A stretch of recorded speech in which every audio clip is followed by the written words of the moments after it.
एक समय की बात है, एक घने जंगल के पास एक नदी बहती थी। उस नदी के किनारे एक पुराना जामुन का पेड़ था, जिस पर एक चतुर बंदर रहता था। वह पेड़ बहुत मीठे जामुन देता था और बंदर उन जामुनों को खाकर खुशी खुशी रहता था। एक दिन नदी में रहने वाला एक मगरमच्छ वहां आया। वह बहुत भूखा था और खाने की तलाश में इधर उधर देख रहा था। बंदर ने उसे देखा और कहा, दोस्त, तुम भूखे लग रहे हो, आओ मैं तुम्हें ये मीठे जामुन खिलाता हूँ। मगरमच्छ बहुत खुश हुआ और उसने बंदर द्वारा दिए गए जामुन खा लिए। जामुन सच में बहुत मीठे थे। मगरमच्छ और बंदर की दोस्ती हो गई और अब मगरमच्छ रोज जामुन खाने आता। मगरमच्छ की पत्नी की चालाकी। एक दिन मगरमच्छ ने अपनी पत्नी को उन मीठे जामुनों के बारे में बताया। उसकी पत्नी बहुत चालाक थी। उसने सोचा, अगर ये जामुन इतने मीठे हैं तो इस बंदर का दिल भी बहुत मीठा होगा। उसने मगरमच्छ से कहा, अगर तुम मुझसे सच में प्यार करते हो तो उस बंदर का दिल मेरे लिए लेकर आओ। बेचारा मगरमच्छ अपनी पत्नी से बहुत डरता था।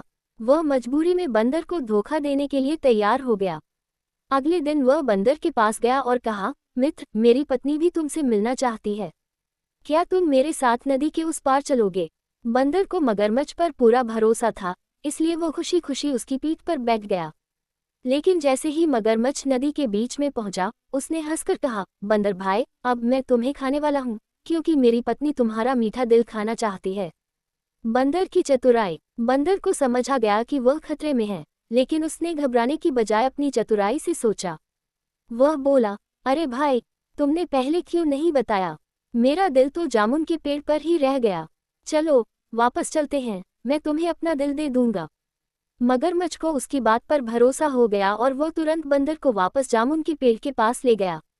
जैसे ही मगरमच्छ किनारे पहुंचा, बंदर झट से पेड़ पर चढ़ गया और हंसकर बोला, बेवकूफ मगरमच्छ, दिल कोई निकाल कर बाहर रख सकता है क्या?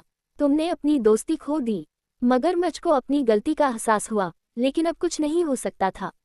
बंदर ने अपनी चतुराई से अपनी जान बचा ली और मगरमच्छ खाली हाथ लौट गया। सीख। इस कहानी से हमें ये सीख मिलती है कि मुसीबत के समय घबराने की बजाय बुद्धि से काम